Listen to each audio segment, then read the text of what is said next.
The two films being compared in this study are Victor Victoria from 1982 and Hairspray from 2007. Both are British American films, and both fall into the genre of musical comedy. However, their greatest commonality lies in the shared interest in social justice issues.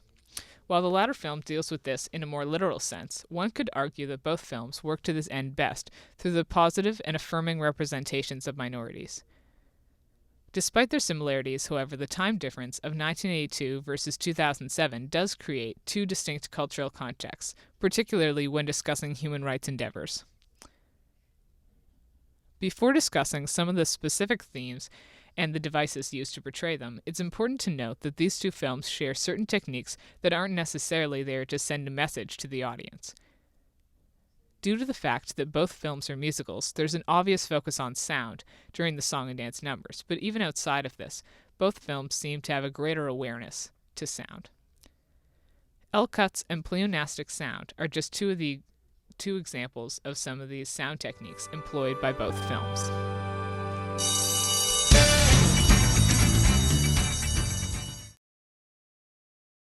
One of the first themes that connect Victor Victoria and Hairspray is that of sexuality and gender. While both of these films have their own twist on the subject, the trope of male-female duality is a staple in the musical genre.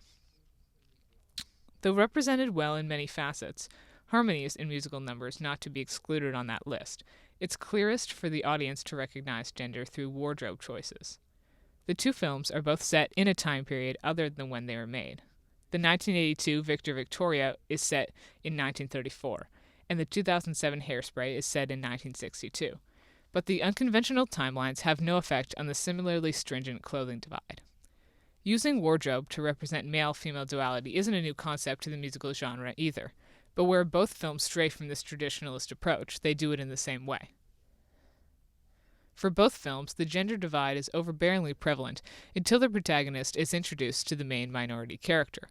This is where the two films diverge. Hairspray shows this through the clothing of backup dancers and extras. Maybelle's party marks the only occasion in the film where women are seen wearing pants, as opposed to a dress. Whereas in Victor Victoria, the protagonist herself begins to wear suits as part of her plan to fool the public into thinking she's a man. As well, dealing with gender and clothing, the love interest in both films is a hypermasculine figure who's presented mainly in a black and white color palette. While both protagonists are seen in black and white clothing at certain times in the film, it's also true for both that they remain in colorful, warm tones for the majority. One particular scene that bears striking resemblance in terms of filmic techniques is the point of view shot from the perspective of the main love interest.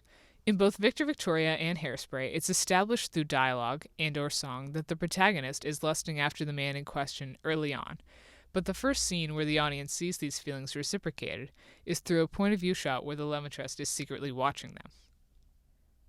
The use of a point of view shot helps to connect the audience with these men, which is vital in both films as neither characters are fully fleshed out as individuals to their love interest role. Finally, it's important that while both films treat the central love story the same, they diverge greatly where the romances of supporting characters are considered. Victor Victoria focuses on the experiences of gay couples, whereas Hairspray focuses on those of interracial couples, each film demonstrating both the personal story of the couple and the public challenges they face.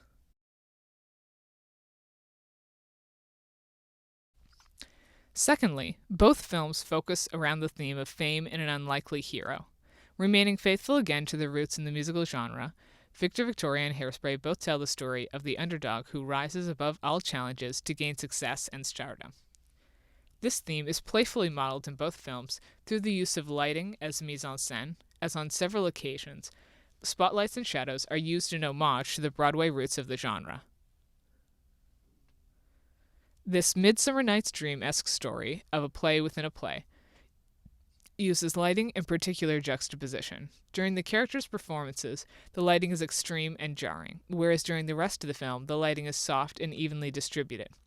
This helps to ground the non-performance scenes in the film, which could be confused with the characters' on-stage personas due to the typically glossy and extravagant universe that musicals are set in.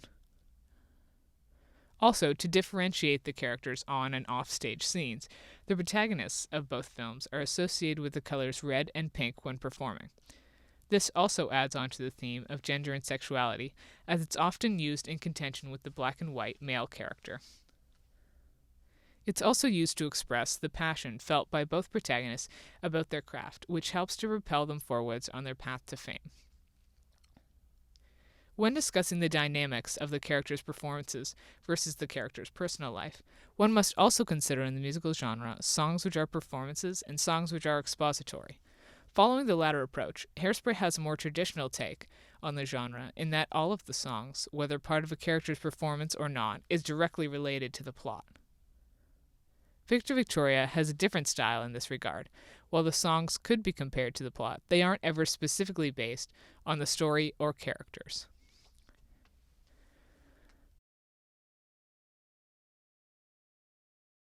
Finally, both films share the theme of a protagonist who goes through transformation over the course of the movie.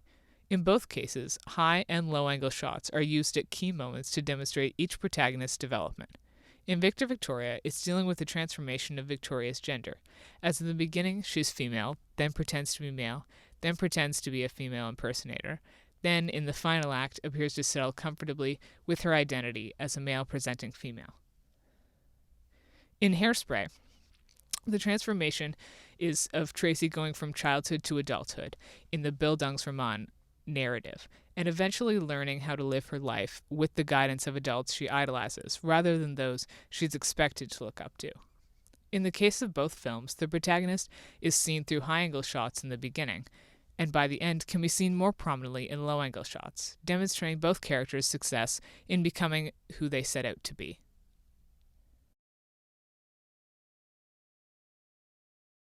Now examining the cultural context of the two films, the audience could pick apart specific moments from each that could relate to events or movements happening at the time they were made. In Victor Victoria, the mysterious illness of the main gay character, which has no obvious relevance in the storyline, could be a reference to the AIDS crisis. When the film was released in 1982, AIDS was being acknowledged by the media for the first time.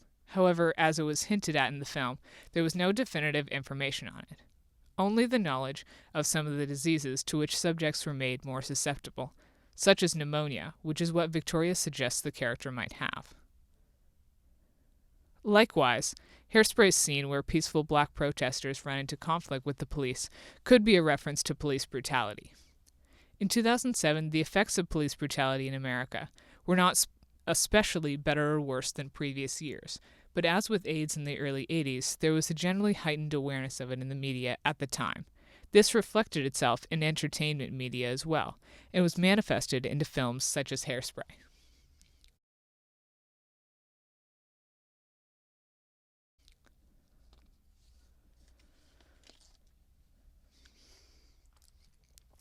In conclusion, however, both films work not to be a grim representation of the struggles of these ostracized groups, but to present hope through the plot, with themes of transformation and success in the unlikely hero, as well as illustrating positive examples of sexuality and gender expressions not found in mainstream media, and through the effervescent genre of musical comedy.